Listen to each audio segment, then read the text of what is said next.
and indeed improve living standards. That's why this government is investing more in R&D and why we're committed to maintaining the generosity of R&D tax reliefs.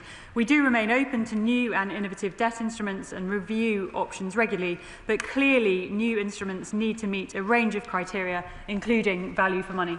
Thank you, Mr. Speaker. In the 1940s, refugees fled the Nazis and built the atomic bomb. They pioneered a method of public research and development which has powered US economic dominance ever since. The EU Safe Defence Bond Fund offers us a similar transformative opportunity. 20 billion invested in defence R&D could expand our economy by 100 billion. Will we join our Canadian and European allies, end our economic stagnation and together defend the free... I can see that you want to round up, but this is more a statement than a question. You're telling the history, quite important, but I'm sure there must be a question coming now. I've got a lot of other people to get in. Chris. Will we invest in the EU Safe Defence Bond Fund? Minister. Mr. Speaker, I'm grateful to the honourable member for his question. Indeed, it's an issue that he and I have discussed previously, and we are due to meet to discuss it later this month, and I'm very much looking forward to that discussion. Thank you, Mr. Speaker. Merseycare NHS Trust has plans for a mental health research and development facility at McGill Health Park in my constituency. It would be world leading. Would the Minister meet with me to discuss how the Treasury might support investing in such an important research and development project, not least as it is fundamental to the Government's plans for improving healthcare? Mr. Speaker, my honourable friend raises an important point, and of course this government is investing an extra £29 billion in our National Health Service. I would of course be happy to meet with him to discuss it further. Justin Sullivan. Mr. Speaker, question number 2. Chancellor. Thank you, Mr. Speaker. I'm very sorry to see your leg in such a way. With permission, Mr. Speaker, I would like to answer the question together, this question together with questions 6 and 13.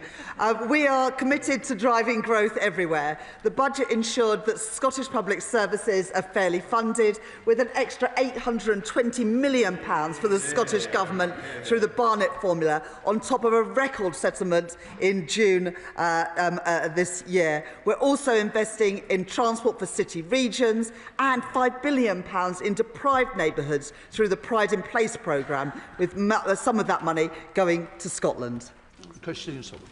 Thank you, Mr. Speaker. I welcome the fantastic news that Edinburgh and South East Scotland will receive £37.8 million from the new Local Growth Fund supporting infrastructure, business support and skills development. However, I hear consistently from businesses that they struggle to recruit people with the skill sets needed to grow their operations and fuel economic growth. So can the Chancellor set out how this investment will reach beyond the cities to tackle the acute skills shortages in my constituency of Bathgate and Linlithgow? Thank you, Mr. Speaker, and I thank my honourable friend for that question and her commitment to her constituency. It's right that the money is allocated through the regional economic partnerships in Scotland, and I have absolutely no doubt that my honourable friend will make the case for her local area. These regional economic partnerships have already worked together to deliver the integrated regional employability and skills programme in Edinburgh and South East Scotland, including helping people in her Bathgate and Linlithgow constituency. Emma Foodie. Thank you, Mr. Speaker. Ministers will be all too aware of my campaign to unlock improvements at Moor Farm Roundabout, as it currently holds back growth across the North East and causes misery to local people on a daily basis. Now, the Government has rightly taken steps to ensure that my region gets its fair share of investment through changes to the Green Book and place-based business cases. But will the Chancellor please meet with me ahead of the road investment strategy to ensure we finally get this long overdue investment in a critical piece of North East infrastructure? I thank my honourable friend for that question. I know that she has been a tireless campaigner for the Moor Farm roundabout, which does hold back growth and prosperity, and it holds back both commuters but businesses too.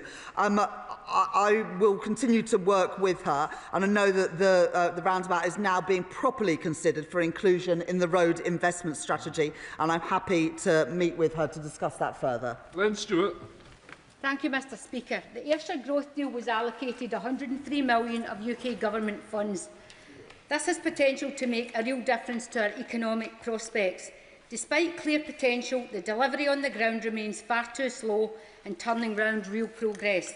What action can the UK Government take to drive momentum, sharpen the strategic direction of the deal and ensure Ayrshire finally sees the benefits of this investment? Hear, hear. I thank my honourable friend for her question. This Labour government is investing over £250 million in economic development and regeneration in Ayrshire, including through their Ayrshire Growth Deal, but not just through that deal. My colleague is a great champion of Ayrshire, and I look forward to working with my honourable friend and also with my good friend Anna Sawa in the months and years ahead to deliver for the people of Ayrshire and right across Scotland. Christine Jardine. Thank you very much, Mr Speaker. There's a report this morning from the Jobs Foundation which says that the energy sector in the north east of Scotland is on a cliff edge. Robert Gordons have estimated that 400 jobs will be lost every week. Given the importance of that sector, not just to Aberdeen or to Edinburgh West, but to the Scottish and the UK economy, will the Chancellor think about providing the regional development support that the Scottish Government is failing to do? I thank the Honourable Lady for that question, and at the budget we published the North Sea oil and gas plan, and also announced the end of the energy profits levy at the end of this Parliament, giving certainty that the levy introduced by the previous government will come to an end. At the same time, we're supporting the transition to new jobs in new industries right across Scotland, including in Aberdeenshire, because the opportunities to transition to jobs in clean energy are very real, and we need to make sure that those jobs come to Scotland. Gregory Campbell. Mr Speaker, I know the Chancellor would say that the Northern Ireland budget was one that was an exceptionally good one, but would she agree with me that particularly in three instances, policing, education and health, there are extreme circumstances pertaining at the moment? Will she at least get into some discussions with the First and Deputy First Minister in Northern Ireland to see what can be done to alleviate the problems that are coming towards us? My right honourable friends, the Northern Ireland Secretary and also the Chief Secretary to the Treasury, are in discussions with the Northern Ireland Executive on some of those additional pressures that they are facing at the moment. We're working through those plans and we'll have more to say on that shortly. Kelly Chand. Thank you, Mr Speaker. Regional funding must not come at the expense of local authority funding, and all devolved funding must recognise the realities in the places where funding is needed. And yet, under the so-called Fair Funding Review, Herefordshire Council is going to see a reduction to 78% of current levels of UK central government funding in just 3 years. And the government has removed the remoteness adjustment for anything except social care. But of course, rurality matters for bin collections and school transport, all other aspects. So will the Chancellor look again at the Fair Funding Review, which is unfair for so many places like Herefordshire, review that and ensure that remoteness is properly adjusted for in the calculation? My understanding is that MHCLG are still consulting on this, so the Honourable Lady and other colleagues will have a chance to feed into that consultation. But in the spending review, we put an extra £600 million into supporting local authorities after the years of austerity under the Conservative government. And whilst the previous Conservative Prime Minister said that he would take money away from poorer areas and give it to Tunbridge Wells, we are indeed investing more fairly in other areas that need it most. Rachel Ford. Question number 3, please, Mr Speaker. Minister.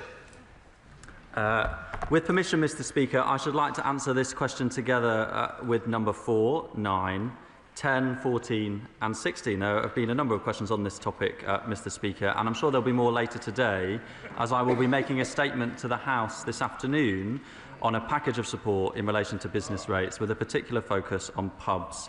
As previously announced, Mr Speaker, we're introducing a support package worth £4.3 billion to support ratepayers seeing increases in their business rates bills. Ford. Thank you, Mr Speaker. Joanna Watson runs hotels in Sidmouth, the Elizabeth Hotel and the Kingswood Hotel, and she is essentially facing a 20% rise in her business rate costs. Joanna's bills don't reflect what she actually earns. They stay high all year round, even though there are months like these in winter when income completely collapses. The government legislated for a 20p reduction in the business rates multiplier for hospitality, and that created an expectation that it would be used. And I hear the Minister saying he will make a statement this afternoon. Will he also consider the plight of hotels, such as those in Sidmouth? Yeah. We have considered the challenges that hospitality businesses and businesses on our high streets have faced, Mr. Speaker. That's why we put in place the £4.3 billion of support at the budget. But we do recognise that there are concerns as to how hotels are valued for business rates, and that will be one of the items that I'll be talking about in the statement later today. Paula Barker. Thank you, Mr. Speaker, and a very speedy recovery for you and your leg. I recently visited the wonderful Aura salon in my constituency and spoke to the owners, Victoria and Janice, who have owned the business for 24 years and are the hub of their local community. They've invested and trained numerous young hairstylists and now find that their business rates and VAT is crippling them, meaning they can no longer take on apprenticeships. Victoria and Janet told me that the VAT rate they pay is unbalanced compared to other sectors that claim back VAT. Can the Chancellor please advise what can be done to help salons like Aura and others who are part of our Save Our Salons campaign? And is there any plans for an affordable apprentice scheme in the hairdressing sector? I thank my honourable friend for the work that she is doing to champion salons and the beauty industry in her constituency and elsewhere. She raises the issue of VAT, and she will know that VAT is a broad-based tax, and in fact it's our third largest revenue raiser, raising 180 billion last year, and that's vital revenue that pays for our public services.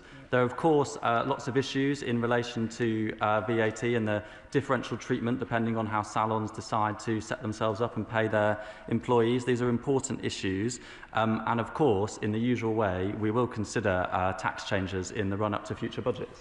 Sir John Whittingham. Number 9. We're linked. Can I ask the Minister, I recently visited the Ship Inn in Burnham-on-Crouch, which has a few hotel rooms, as well as Peabury's, a tea shop in the High Street. Both are looking at existential threats as a result of business rates. So can he say whether the package he is going to be announcing later is going to benefit them as well? To the honourable member, I would say that I don't think Mr. Speaker would like me to preempt the package and the announcements that will be made later today, what is or isn't in it. But the honourable member has given me the opportunity to reiterate the fact that at the budget, for the first time, we have implemented differential rates of tax, differential multipliers, meaning that the smallest high street businesses now pay meaning that the largest businesses now pay 33% more than the smallest high street businesses in terms of their tax rate. That is a big differential that wasn't there before and that now is because of the big reforms that we made at the budget.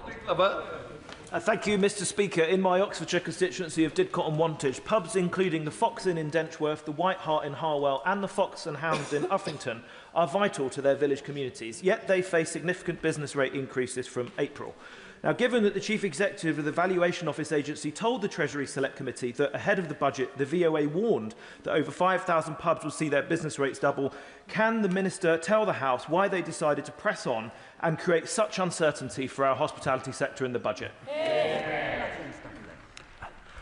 Mr. Speaker, the government will have more to say a bit later today when it comes to pubs and the support that this government can provide for them. I would say, though, that because we knew that the revaluations were being implemented from the 1st of April, that's precisely why we came forward with a significant package of support for all businesses across the economy, and we introduced some significant reforms to lower the multipliers for businesses like the pubs that he mentions in his constituency. Abdusam Mohammed. Thank you, Mr. Speaker. In Sheffield Central, businesses continue to face disproportionately higher pressures, with ever-increasing running costs that are stacking up April and a drop in footfall.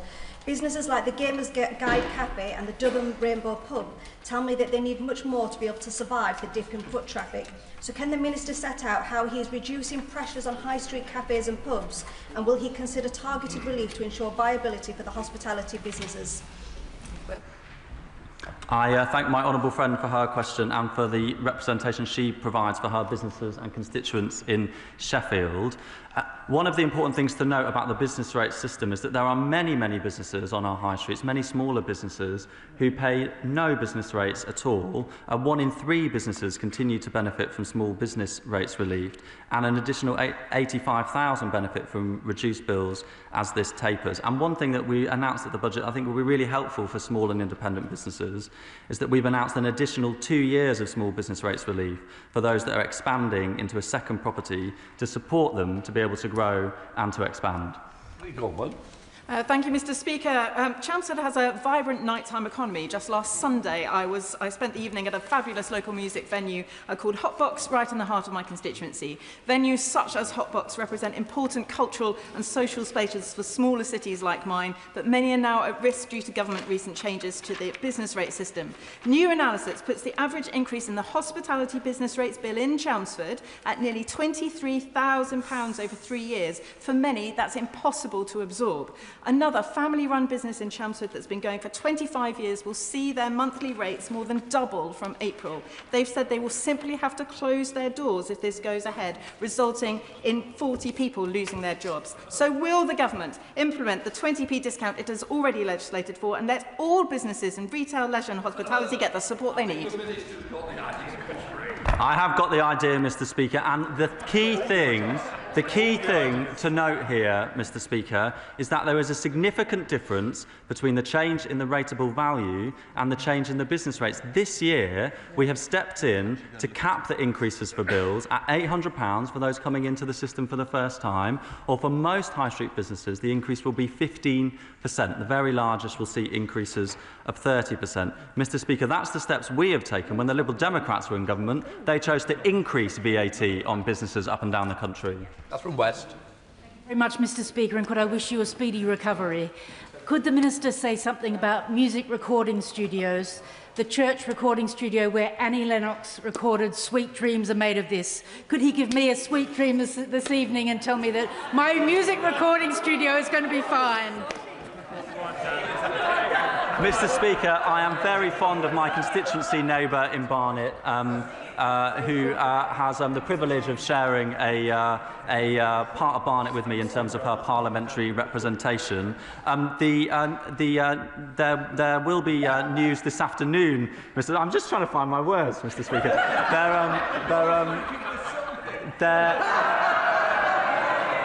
I hope that the microphone picked that up. We will be making further announcements this afternoon, Mr. Speaker, specifically focused on pubs, but I do understand that there are businesses all across the economy who will have seen increases in their rateable values since the pandemic, and that's precisely why we've stepped in with the support package that we have.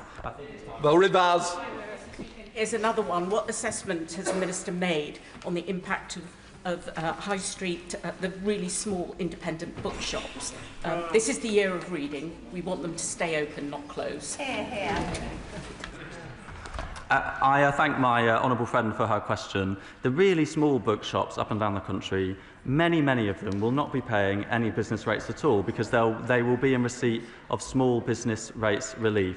Of course, there will be some in some parts of the country that will have seen either their rateable values increase or because of the government's decision to slowly wind down the temporary pandemic support, that will see an increase in their bills, but we're capping those increases this year and in subsequent years in order that that transition can be manageable for those businesses, because of course we want to support bookshops on our high streets. They are incredibly important, along with all the other high street retailers, Mr. Speaker, up and down the country.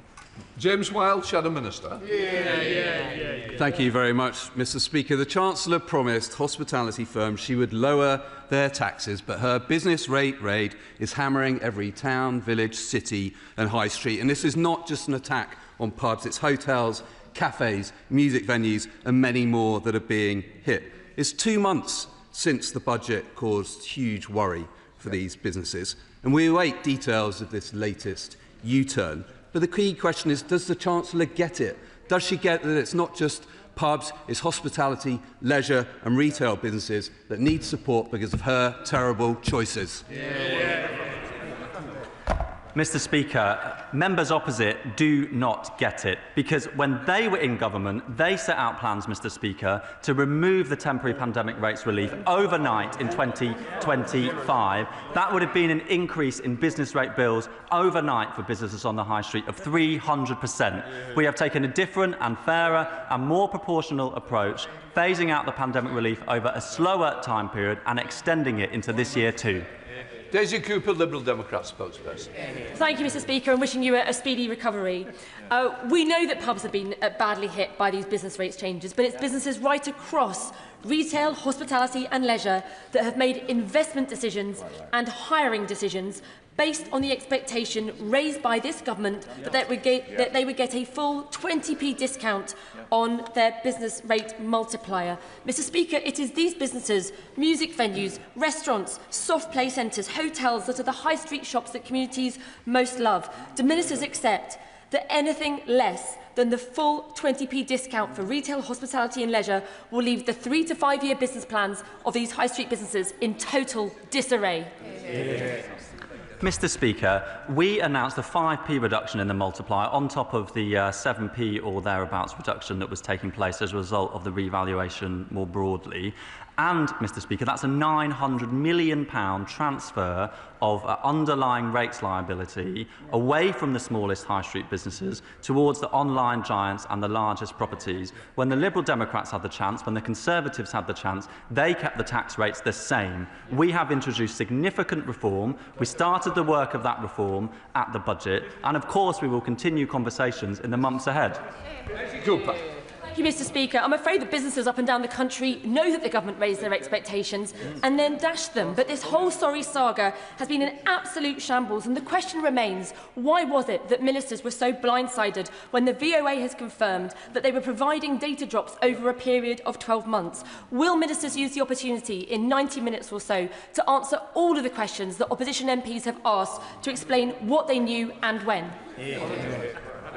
Yes, happily. Joe White. Question number 5, Mr. Speaker. Minister. Mr. Speaker, the government provides a wide range of loan support for SMEs through the British Business Bank. This includes the Start-up Loans Programme and the Growth Guarantee Scheme, the latter of which recently supported over 4,000 businesses and over 65,000 jobs right across the country. Joe White. Thank you, Mr. Speaker. I recently met Matthew Pendleton, who owns Appetizer Dog Treat, a high-quality dog treat company, a company that grew legs because processed dog food made his pet dog violently ill. Matthew now needs the finances so that he can continue to expand, employ more staff and get Appetizer on the National Pet Food Map.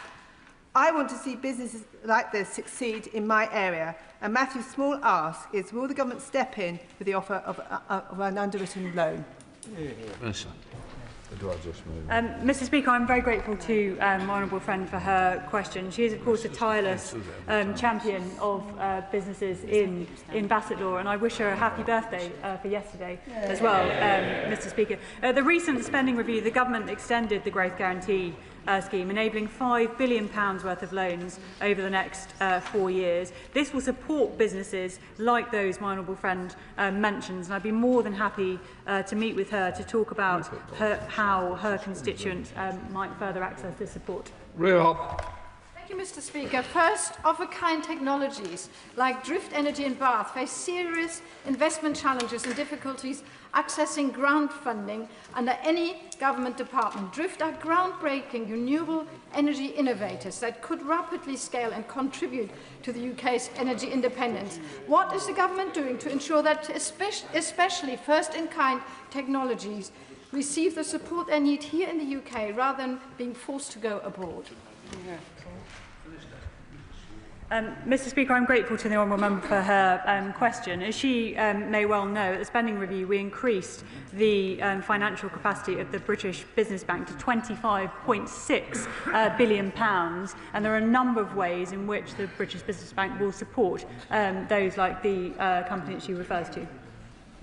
Dave McKelly, Chair of the Select Committee. Thank you, Mr Speaker. As well as the British Business Bank, the National Wealth Fund is a crucial part of where taxpayers' money is important for investment, and I welcome the Government's response to the Select Committee's report on this issue. But could the Minister give some indication about when the National Wealth Fund will have the ability to borrow from private markets in order to increase its independence, funding for infrastructure and get the taxpayer off the hook?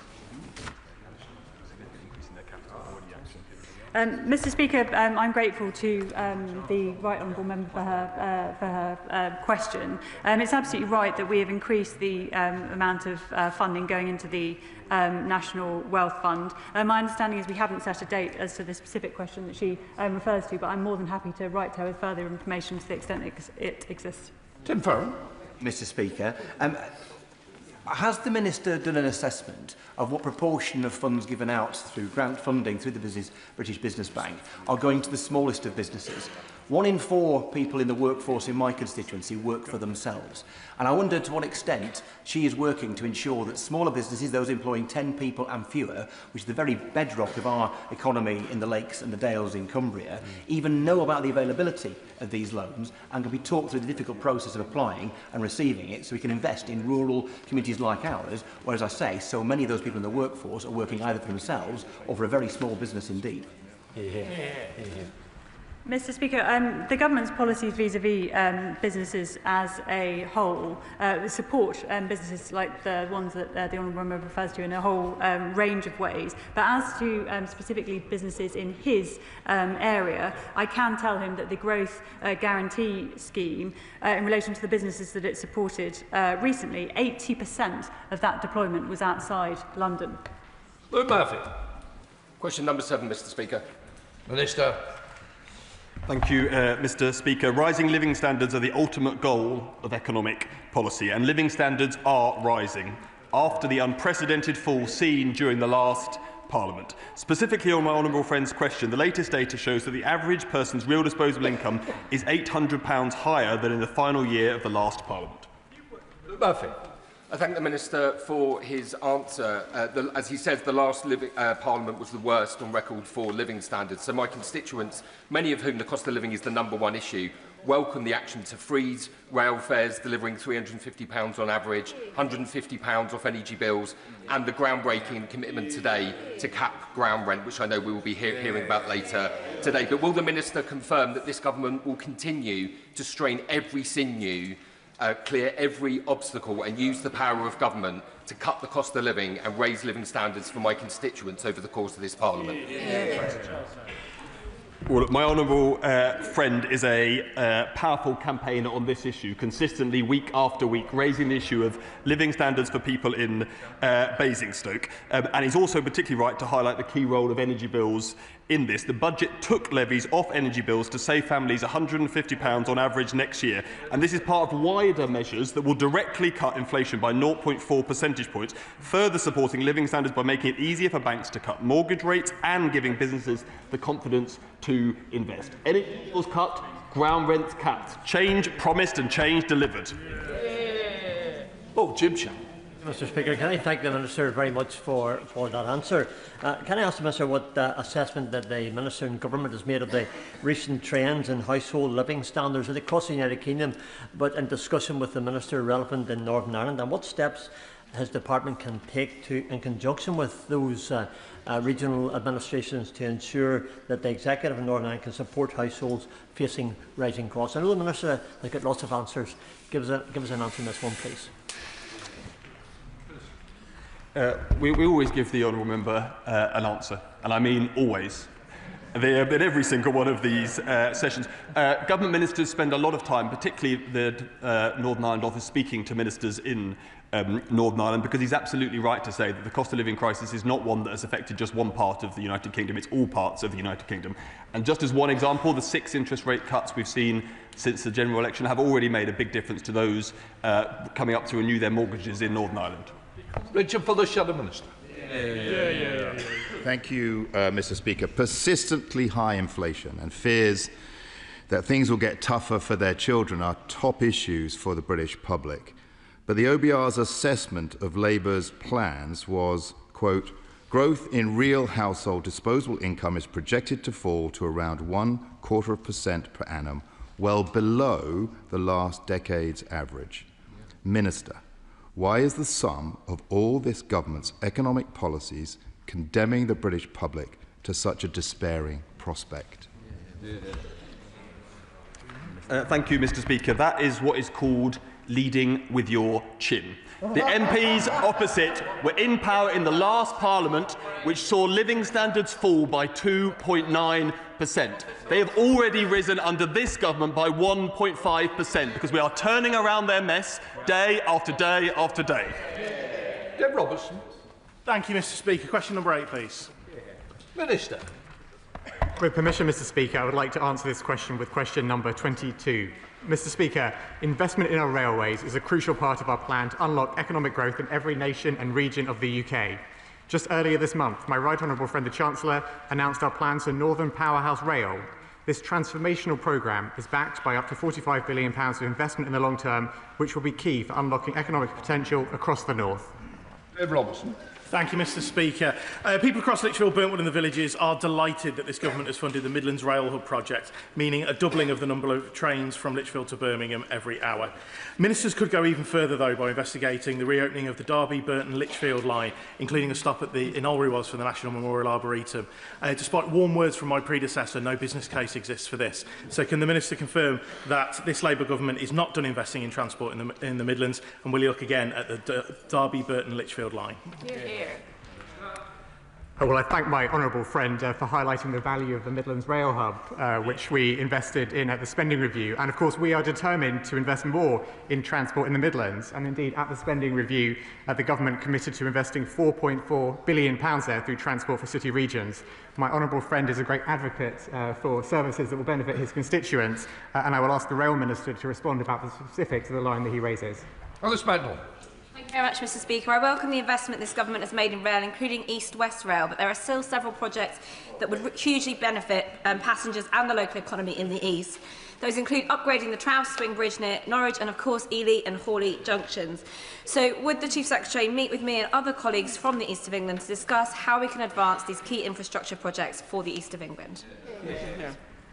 Well, I thank my honourable friend for her question. And of course, East-West Rail is a transformational project, Mr. Speaker, that will unlock economic growth and housing. Just yesterday, I was very glad to host a representative from East-West Rail at an infrastructure roundtable at the Treasury with my right honourable friend, the Secretary of State for Housing, Communities and Local Government. My honourable friend is another powerful advocate for her local area, and I will happily discuss this with rail ministerial colleagues and get back to her. John Glenn. Thank you, Mr. Speaker. Last week, I met with Lawrence Bowman, the Chief Executive of SWR, and I'm keen to make sure that all the government's changes take positive effect in Salisbury and South Wiltshire, so that track signal and stock can be improved. Will the Minister make sure that there is a suitable reference board along the commuting line up into Waterloo, so that when his business plan is delivered, there won't be any delays when he has to interact with local authorities, a concern that he raised with me last week? Well, I thank the right honourable gentleman for raising the concerns of the services affecting his constituents, and I can assure him I'll look into these and get back to him. In room. Thank you, Mr. Speaker. The Tarka line in North Devon has seen a massive increase in footfall. However, the line is often closed because of the lack of infrastructure upkeep. Will the Minister meet with me to discuss various funding opportunities, because it's a rural line and it's very, very vital for those students to get into Exeter and for people in those job opportunities, which I know the government are all about job growth.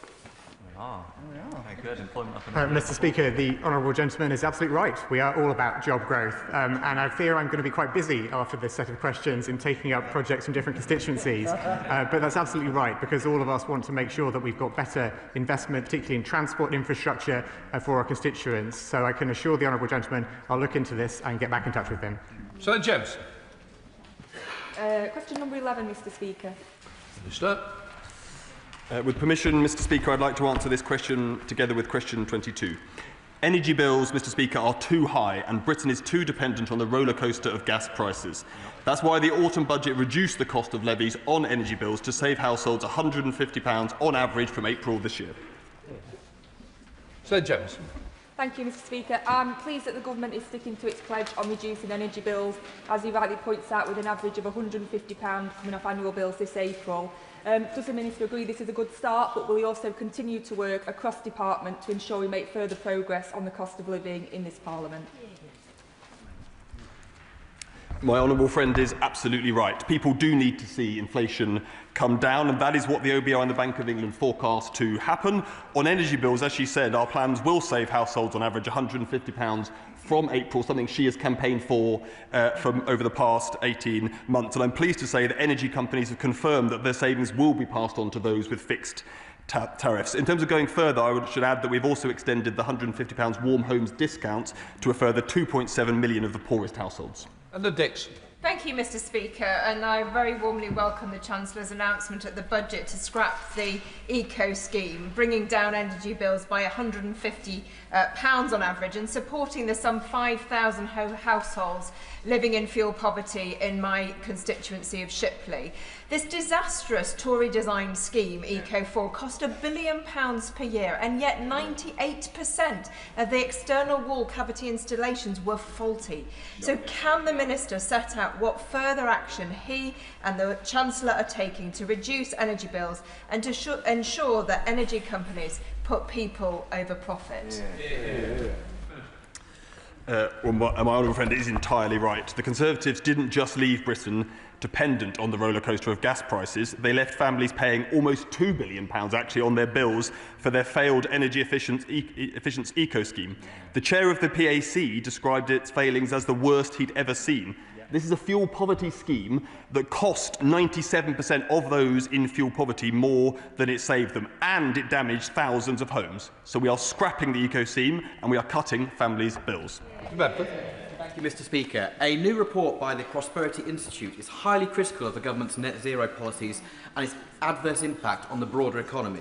My constituents' fuel bills continue to soar because of the government's reluctance to use more traditional sources of fuel. Will the Minister commit to raising this with the Energy Secretary because such ideological-driven policies are having an adverse impact on my constituents' bills?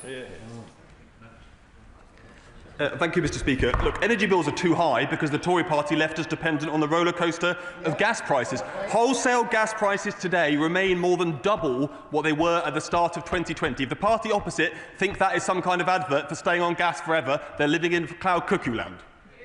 Well, go on there, Shadow Minister. Thank you very much, Mr Speaker. Now, we've already heard this morning that businesses are suffering hard from business rates going up and from national insurance contributions going up. But on top of that, according to the Office of National Statistics, the energy bills of non-energy intensive industries such as hospitality and retail have increased under this government by up to 10% in the last year. Wow. Now, on this side of the House, we're proposing our cheap power plan, and that would save energy bills on small businesses by up to £5,000 a year. What's the Minister doing to try to help small businesses with their energy bills?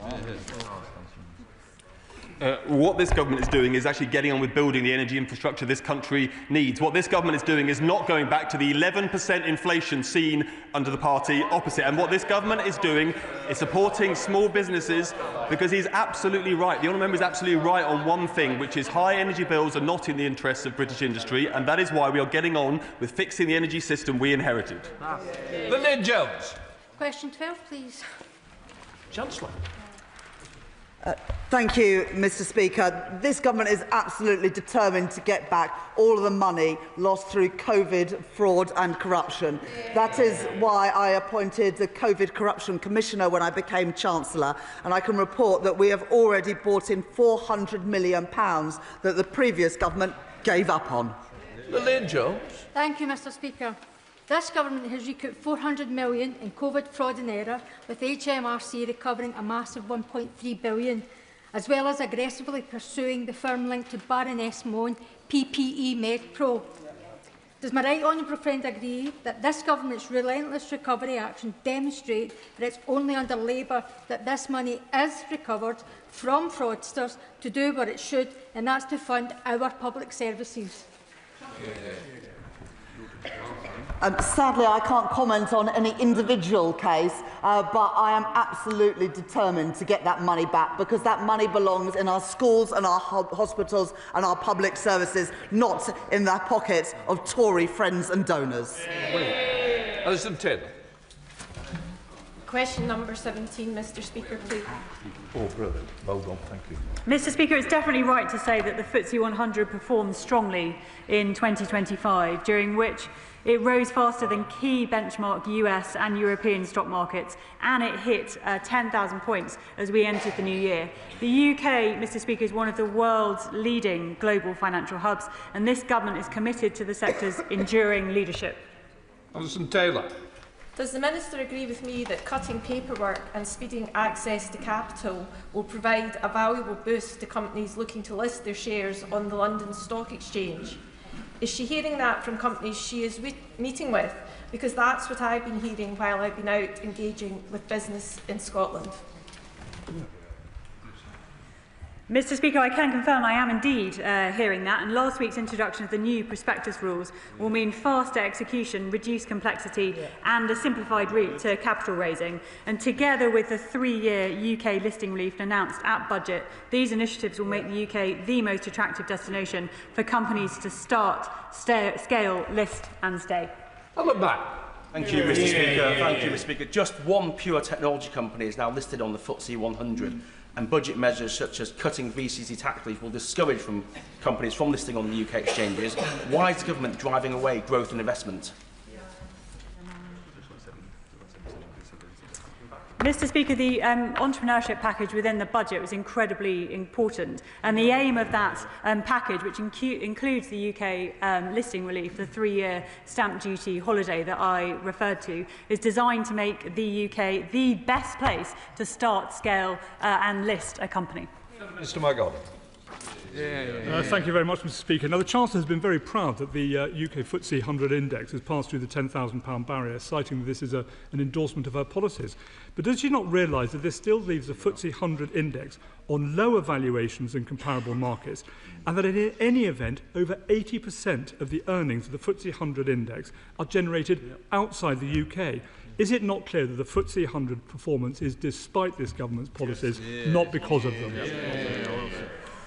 Mr Speaker, I really could not disagree with the Shadow Minister more, I'm afraid. And he's constantly talking this country down.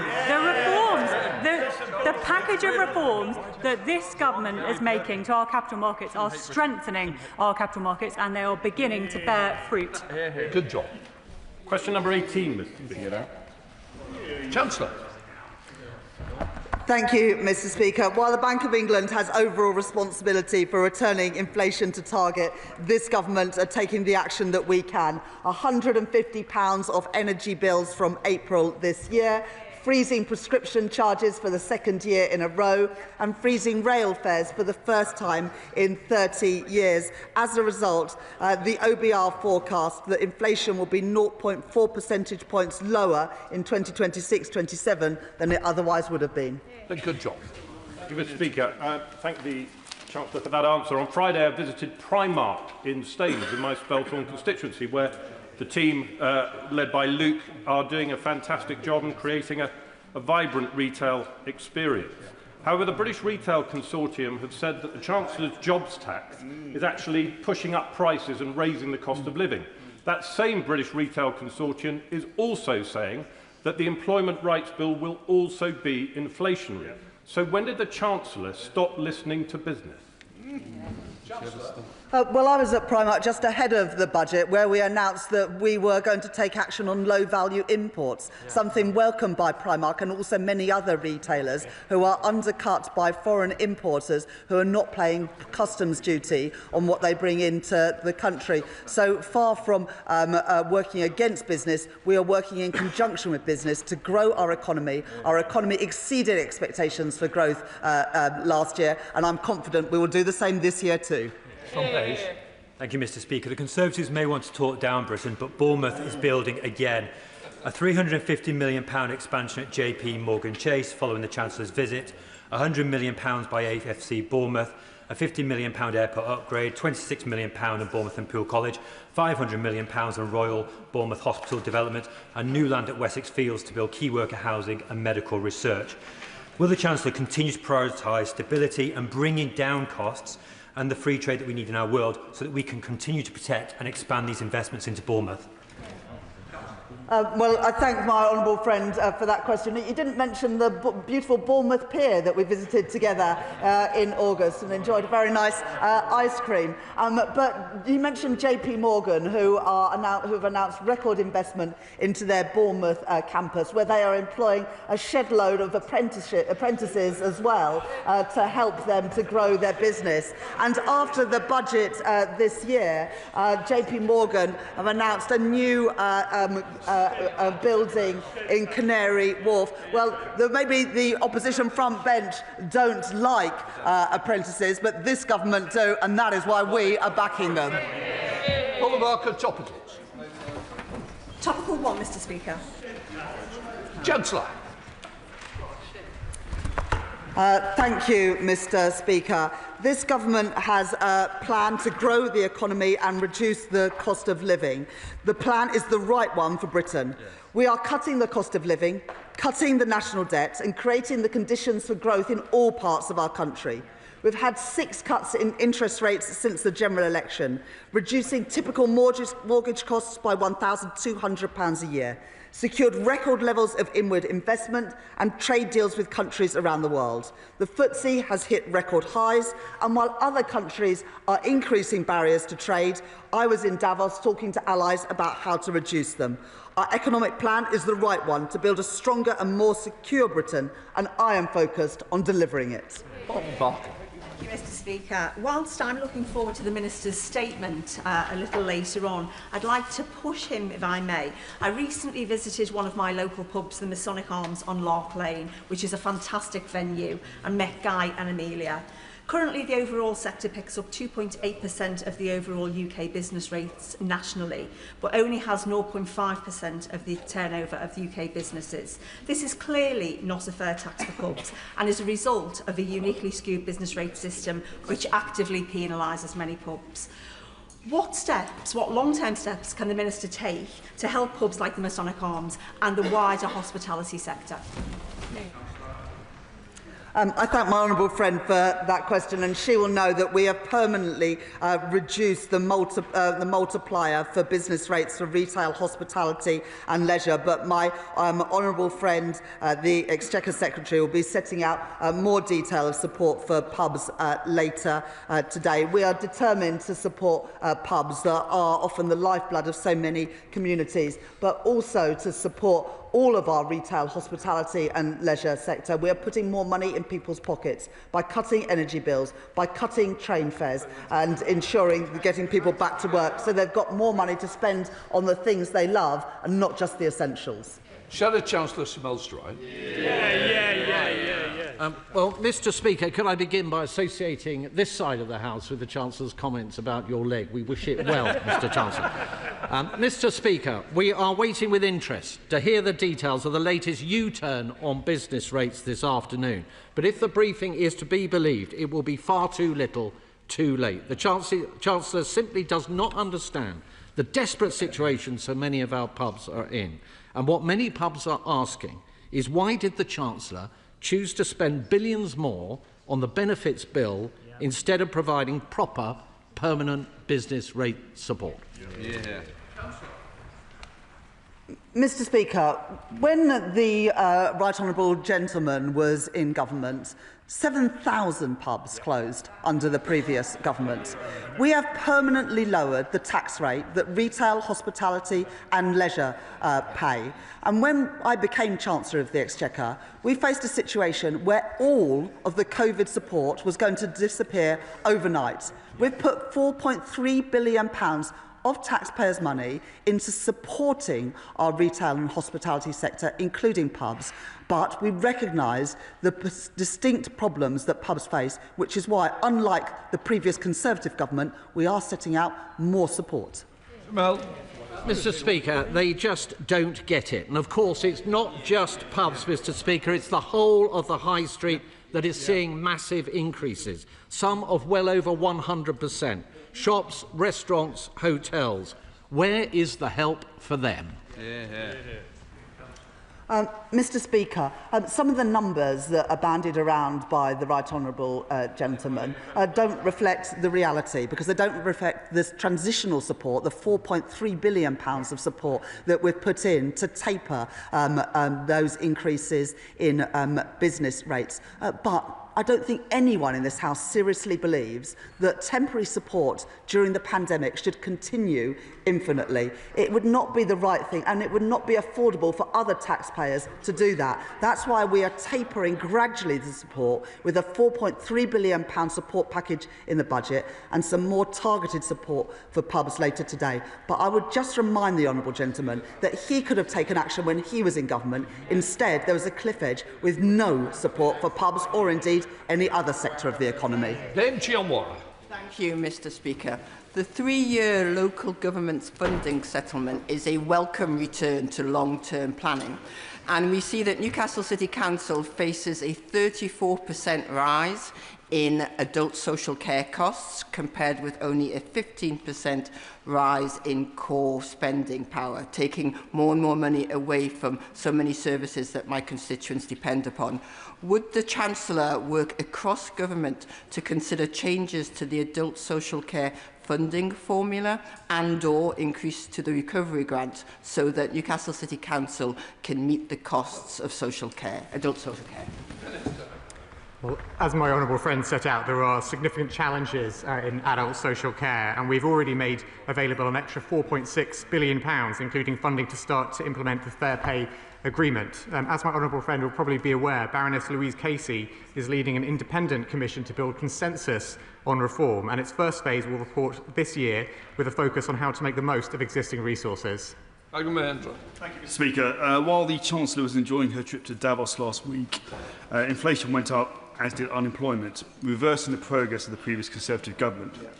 Did the Chancellor or her cabinet colleagues pick up any ideas in Davos that would reverse these trends, support our businesses and high streets, and end the hiring recession her budget has caused?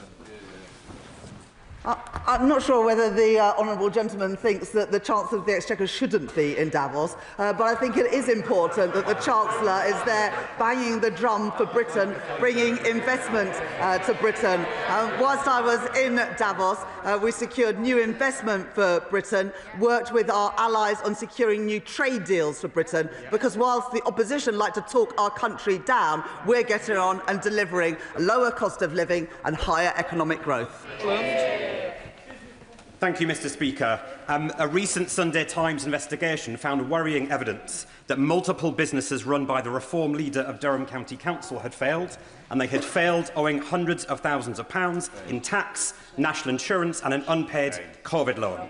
Would the Chancellor agree that this is just more evidence that, just like the party opposite, reform cannot be trusted with other people's money? Well, I thank my honourable friend for bringing this matter to the House's attention. I can't comment on individual cases of COVID fraud and issues of tax, but I would say he wouldn't be the first member of Reform who took a fraudulent COVID loan. Just in time. I'm not sure whether he's still the shadow Chancellor or not. Thank you. Manira Wilson.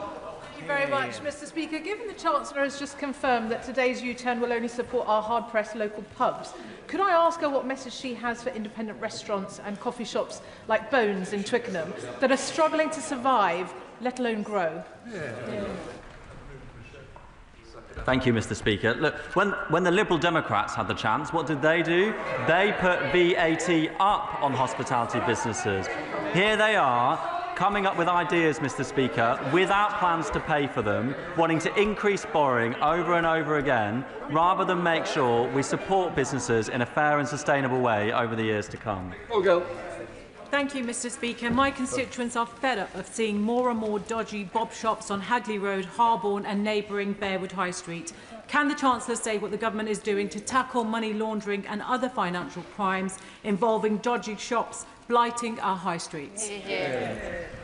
I couldn't agree more with my honourable friend, and that's why at the budget I announced, on the basis of many representations from colleagues, including my honourable friend, a comprehensive set of measures to crack down on illegal high street activity. We want our high streets to thrive, but these illegal businesses that are selling counterfeit goods and often harbouring more dangerous criminal activity have got to be cracked down on, and that's why we put money into it in the budget. Thank you, Mr. Speaker. Vast swathes of Bridport, Bedminster, Maiden, Newton, Yetminster, Thornford, whole parts of West Dorset are currently underwater. Dorset and Wiltshire Fire Service are doing an amazing job of rescuing residents, whether trapped at home or in cars. Unfortunately, in the long-term funding settlement, Dorset and Wiltshire Fire Service will suffer a £1.2 million shortfall because the Treasury's underlying assumptions are incorrect. Will the Chancellor agree to meet with me so we can show you why this is a problem for them? Well, Mr. Speaker, can I start by thanking the emergency services in the honourable gentleman's constituency for all their work, making sure people are kept safe and they're responding to the challenges people face with flooding. We are determined to support public services across the board, and that is why the decisions my right honourable friend the Chancellor has taken at previous budgets and at the spending review mean that we have sustainable funding for our public services in all parts of our country. Thank you very much, Mr. Speaker. Well, I thank my right honourable friend for bringing us record investment, financial stability and repeated interest rate cuts. But does she share my astonishment that the Reform Party is not only welcoming treacherous Tories who did so much to wreck our economy and public services, but is actually entrusting them with economic policy? Well, my honourable friend is absolutely right, and the honourable member for Clacton is warmly welcoming people who spent 14 years undermining public services, who wrecked the economy, who botched Brexit, and who then got booted out by the British people in 2024. And, Mr. Speaker, their latest recruit was so bad she managed to get sacked by Liz Truss. Wendy Chamberlain. Thank you very much, Mr. Speaker. Thank you very much. I heard the words of the Minister to the Honourable Member for Shipley in relation to Eco4, but the reality is the vague promise in the Warm Homes Plan to put right poor quality work under Eco4 feels like empty words to those constituents of mine in North East Fife affected. Will the Treasury look at the only viable option to this disastrous scheme, which is a redress one? I thank the Honourable Lady for her question, and it is an important one because there had been too many people let down by the scheme put in place by the party opposite. I'm sure she would have seen the announcement last week by the Energy Secretary setting out £15 billion Warm Homes Plan to make sure that the work upgrading the quality of British homes continues in the years ahead, particularly for lower income households, but for all households across the piece. And she'll also be aware that the ongoing remediation work will be taking place as part of that scheme. And in MacDonald. Thank you, Mr. Speaker.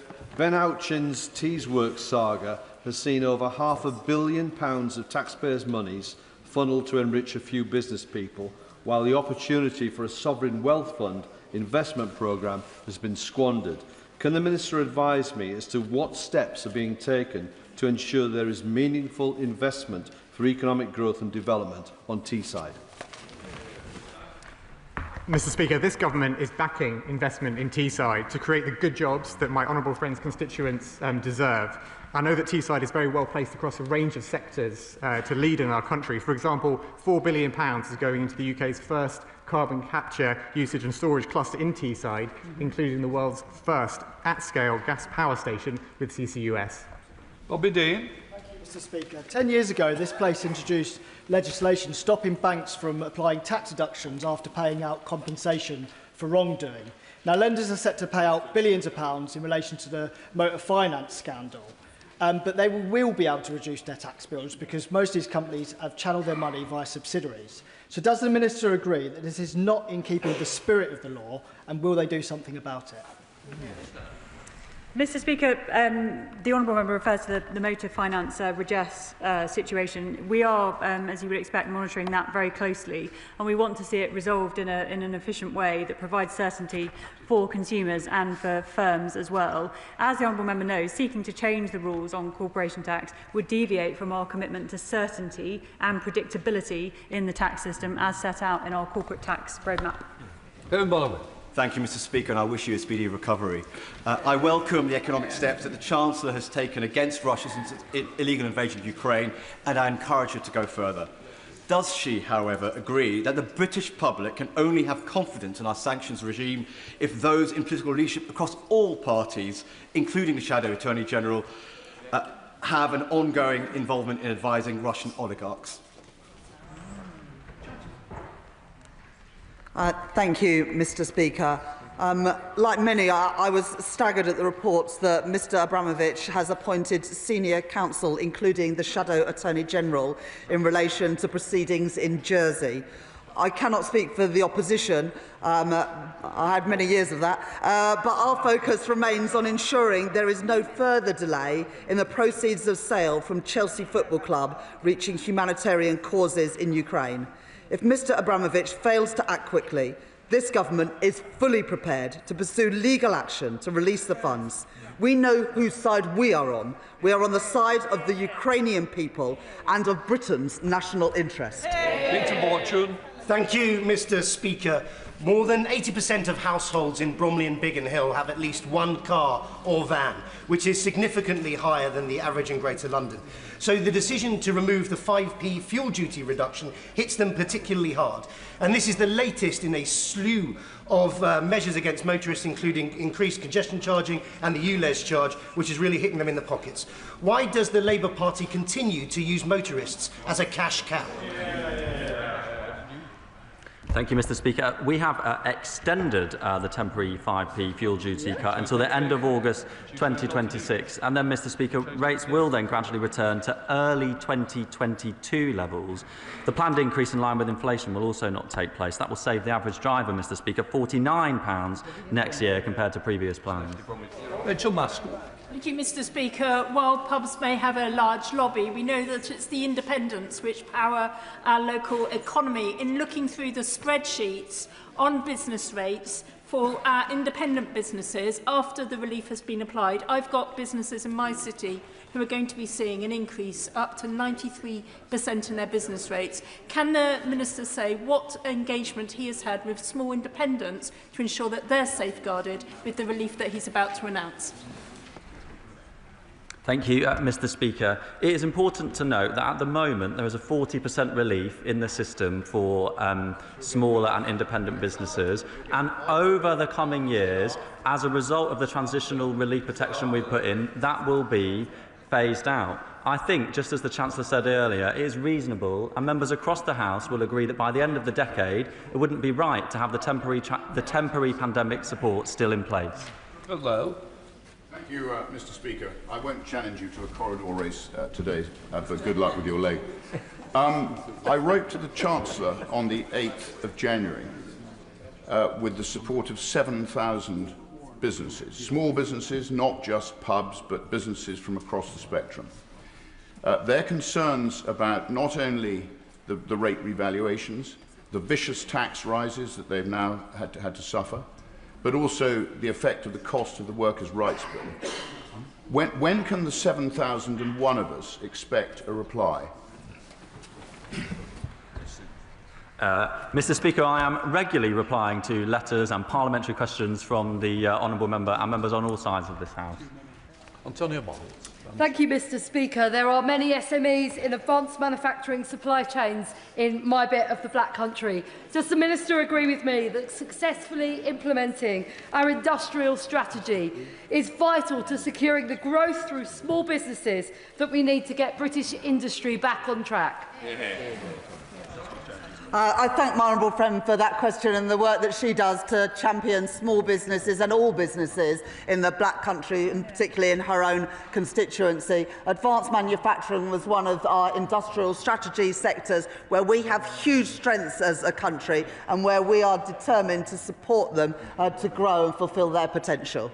Thank you, Mr. Speaker. What does the Minister say to childminders in Melton and Syston concerned about potentially increased administrative burdens and cash flow pressures as a result of changes under making tax digital for businesses over 50,000, which scrap the blanket 10% wear and tear allowance, replacing it with a requirement for line-by-line item accounting with them having to pay up front and claim back later? I thank the honourable member for his question. This is an important issue that is of concern to childminders. I have replied to correspondence, I think, to the honourable member and to others in this place on this topic. I would be happy to talk with members about it. I do think the change is proportionate and reasonable, and we have engaged closely with the sector to make sure that the burden will be proportionate for those who are affected by it. Sarah Coombs.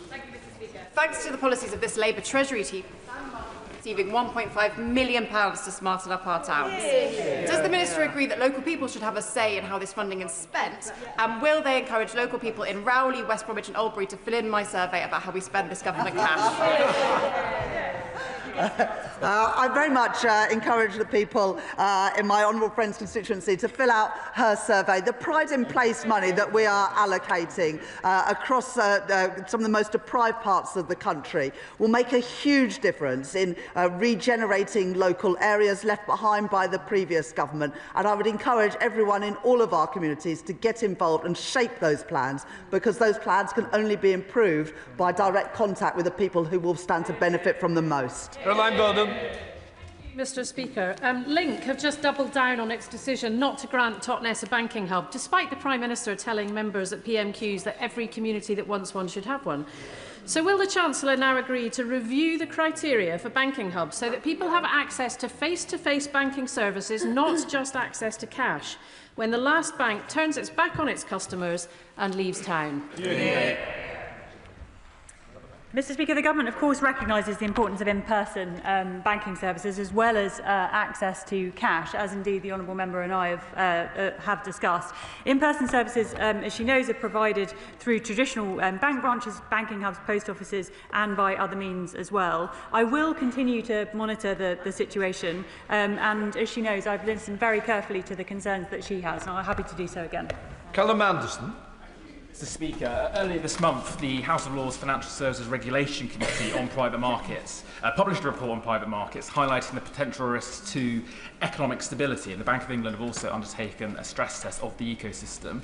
Can the Minister set out what actions she is considering taking with regulators to strengthen transparency and oversight of private markets so that we can mitigate any systemic risks? I thank the honourable friend for his question. He's right that the rise in private markets has brought benefits, including to growth and financial stability. We've discussed that many times in the context of pensions, but it does come with new potential risks. The Treasury and regulators have increased their focus on those risks in non-bank sector in recent years and played a leading role in the response to emerging non-banks risks internationally, which I'm sure he is aware. In particular, the government emphasised in the November remit letter to the Bank of England's Financial Policy Committee that the committee should continue to consider risks in private markets, and we are considering the House of Lords Committee recommendations and will respond in due course. Smith. Mr Speaker, at the weekend, Storm Ingrid caused the seawall at Dawlish to collapse in 2 new places. We wait to see the damage caused by Storm Chandra today. Both are once again exposing the vulnerability of the main rail line to Devon and Cornwall, which is vital for the local economy. Given the reported lack of a Treasury emergency reserve, can the Chancellor guarantee contingency funding for any urgent and unplanned resilience work required and not covered by a fiscal event? Well, I thank the Honourable Lady for raising the situation in her constituency. And of course, we work with all departments across government have had their budgets set to include contingency, to include known pressures. One of the ways in which we've managed the spending settlements differently from the previous government is that all individual departments must recognise the fact that unexpected pressures will come along. They need to prepare for them and make sure they have robust plans to respond when things occur. Chris Webb. Thank you, Mr Speaker. In South Shore Part, my constituency has got the highest concentration of deprived communities and also the most deprived ward in the country. We've developed a local people's plan which will work to regenerate the area. So will my right honourable friend the Chancellor agree to meet with me to discuss this plan so we can regenerate the most deprived area in this country? I thank my honourable friend for that question, and we were pleased to be able to allocate Pride in Place funding to my right honourable friend's constituency in recognition of the levels of deprivation, and along with policies like getting rid of the cruel two-child benefit cap that the previous government introduced and investing record amounts in social housing, this government are delivering for the people of Blackpool, and I'm very happy to meet with my honourable friend. Dave Duggan, final question. My constituents restored the Ailith Hotel from near dereliction to an outstanding venue for dining, drinking and as a hotel. But they are smothered by the compound burden of VAT, rates, wage costs, duty increases, ENICs, energy costs and the squeeze on spending. That's why in December there were 8,000 fewer jobs in hospitality compared with November and 20,000 compared with September. Will the Chancellor consider reducing VAT on hospitality to the 7% it is in Germany, the 9% it is in Ireland, or the 10% in Spain or Italy? What I suggest is that the people of Scotland ask who was in charge in Scotland the last 2 decades and kick them out at the next election and give Labour a chance. Right, that completes questions. Let the front bench change over.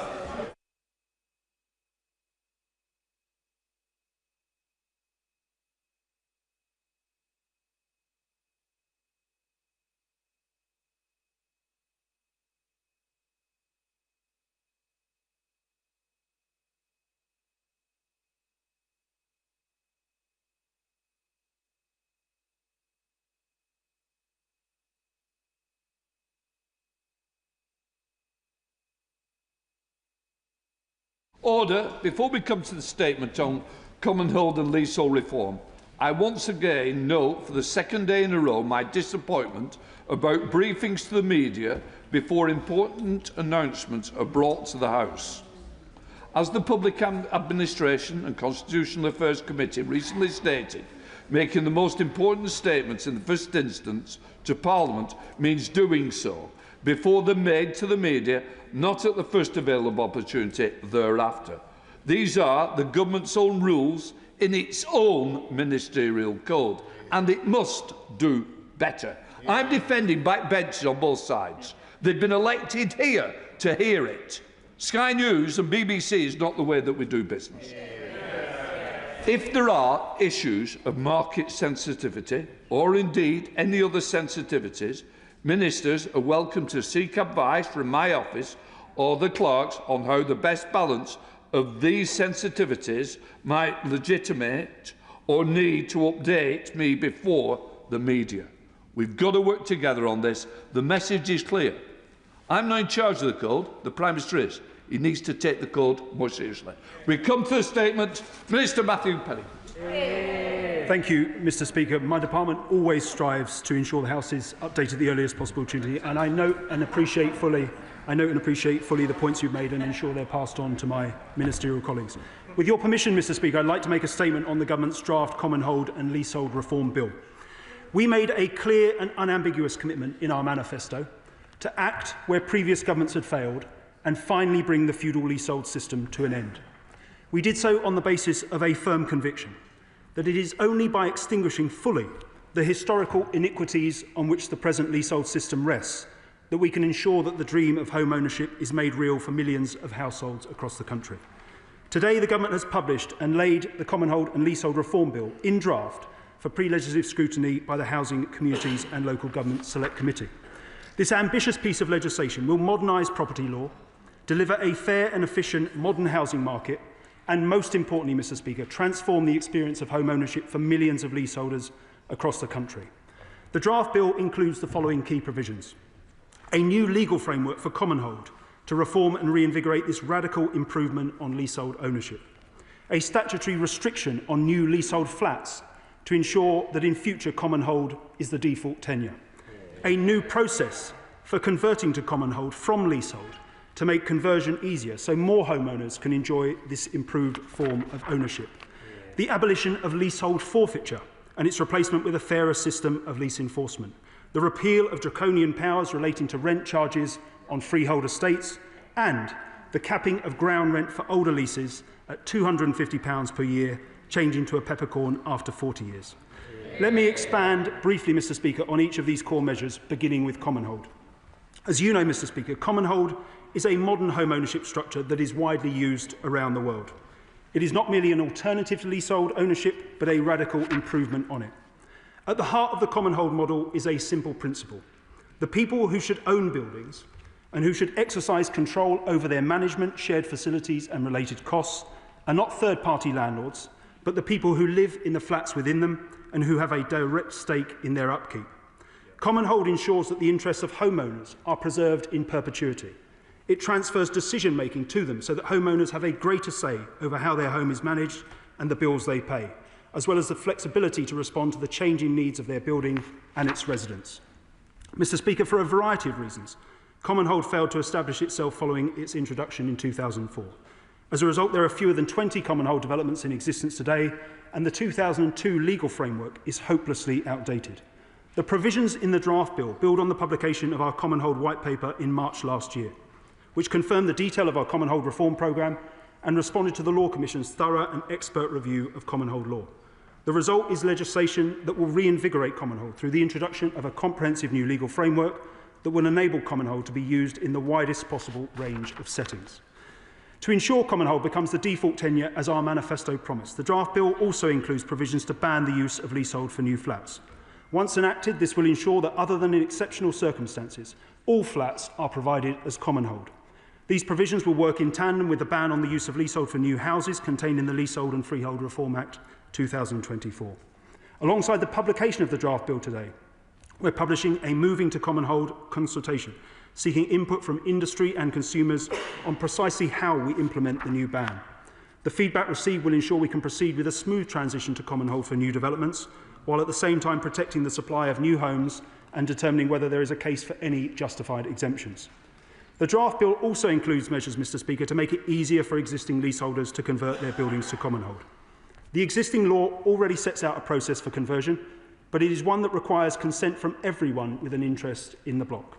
This sets an unacceptably high bar and means that common hold is not achievable if even a single unit owner, lender, or the existing freeholder objects. The draft bill will introduce a new process for conversion, one which brings conversion into line with wider enfranchisement processes and will make conversion possible if at least 50% of qualifying leaseholders agree. Mr. Speaker, while the previous government's Leasehold and Freehold Reform Act does provide leaseholders with important rights and protections, on these benches we have always maintained that it was a distinctly unambitious piece of legislation that left untouched serious problems, including the disproportionate and draconian threat of forfeiture as a means of ensuring compliance with a lease agreement. For too long, outdated forfeiture laws have allowed landlords to threaten people with losing their home and hard-earned equity over small debts of as little as £350 or any amount if left unpaid for 3 years. The draft bill contains provisions to abolish forfeiture and replace it with a modern, proportionate lease enforcement system that addresses breaches fairly with appropriate safeguards and judicial oversight. Mr. Speaker, you'll know that before Christmas we launched 2 comprehensive consultations seeking views on how best to implement new consumer protections for homeowners on freehold estates and the ways in which we might reduce the prevalence of privately managed estates over the coming years. To further enhance protections for homeowners on freehold estates, the draft bill will also repeal enforcement powers that apply to estate rent charges on them. These powers, often difficult to find in deeds and poorly understood by buyers, can lead to rent charge owners taking possession of or granting a lease over a freehold home as a result of small sums outstanding. That is not just unfair, it creates real barriers to home ownership and property sales. We will remove these wholly disproportionate and outdated remedies for enforcing rent charges by repealing sections 121 and 122 of the Law of Property Act 1925, including estate rent charges. Mr. Speaker, the Government is acutely aware that the cost of living remains a pressing concern for leaseholders across England and Wales, and that those who remain subject to unfair and unreasonable practices need urgent relief. That is why last summer we consulted jointly with the Welsh Government on strengthening leaseholder protections over charges and services. That consultation included proposals to reform the Section 20 major works procedure, increase transparency over service charges, and enhance access to redress through the relevant provisions in the Act. We thank all those who responded to the consultation and will set out details of how we intend to implement the measures in question as soon as possible. However, the Government is determined to go further to alleviate the cost of living pressures facing leaseholders. In our manifesto, we promise to tackle unregulated and unaffordable ground rent charges. The draft bill honours that commitment. As the House will know, Historically, ground rents, which often entail no service being provided whatsoever, were of low or nominal value. However, over the past 2 decades, a practice has developed of freeholders, including high and escalating ground rent clauses in leases. Such clauses are causing leaseholders considerable financial strain, and some are unable to sell or remortgage their properties as a result. The draft bill will cap ground rents at £250 per year initially, changing to a peppercorn after 40 years. This will provide immediate financial relief for leaseholders with high and harmful ground rents, while the longer-term change to a peppercorn cap will eliminate the two-tier market between new and older leases, delivering a fair and efficient modern housing market. These reforms will necessarily have effects on existing contractual arrangements and investments, something which this government does not undertake lightly, Mr. Speaker. However, the government has a clear mandate to tackle unregulated and unaffordable ground rent charges, and our approach has been designed to strike a fair balance between the interests of leaseholders, freeholders and investors, maintaining the reputation of the UK as a safe place to invest. Finally, Mr. Speaker, as I've made it clear to the House on previous occasions, the last government's Leasehold and Freehold Reform Act contains a number of specific but serious flaws that prevent certain provisions from operating as intended and that need to be rectified via primary legislation. While not included in the draft bill, our intention is to rectify those flaws in primary legislation. Among other things, this will allow us to commence the 2024 Act's enfranchisement provisions, making it cheaper and easier for leaseholders to extend their lease or buy their freehold. Mr. Speaker, to conclude, the publication of the draft bill today is a historic moment. It marks the beginning of the end for the feudal leasehold system that has tainted the dream of home ownership for so many. I look forward to working closely with the Select Committee as they perform their invaluable role in scrutinising carefully this draft legislation, and I encourage honourable members from across the House to engage with it and the accompanying consultation on banning new leasehold flats. Mr. Speaker, I commend this statement to the House. Shadow Minister Gareth Bacon. Mr. Speaker, I thank the Minister for his remarks and for advanced sight of his statement. Progress on leasehold reform is to be welcomed. Labour promised this when they stood for election 18 months ago, so it is about time they got on with it, as the previous Conservative government had started to. Mr. Speaker, the previous Conservative government began the process of fundamental reform to the existing system of leaseholds by making it easier to extend a lease or to buy a freehold, increasing the standard lease extension term to 990 years, and giving leaseholders greater transparency over their service charges. His Majesty's opposition remain committed to giving leaseholders a fair deal, want householders to have security for the future, and will continue to hold the government to account on this.